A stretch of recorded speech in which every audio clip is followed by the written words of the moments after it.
Installing the modules. Install the PMU PSU. Set the DIP switch of the PMU. You must wear the ESD wrist strap when performing the operations.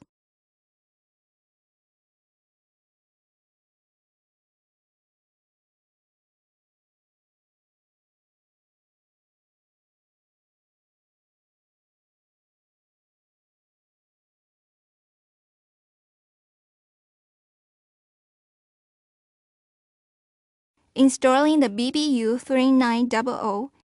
Check whether DIP switches are set correctly. Slide the BBU 3900 gently along the guide rails into the cabinet and fasten the M6 multiple 12 screws on the panel.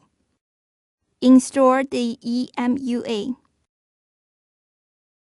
Installing the storage batteries.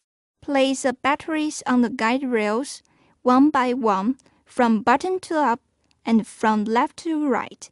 Then slide the batteries into the extended battery cabinet.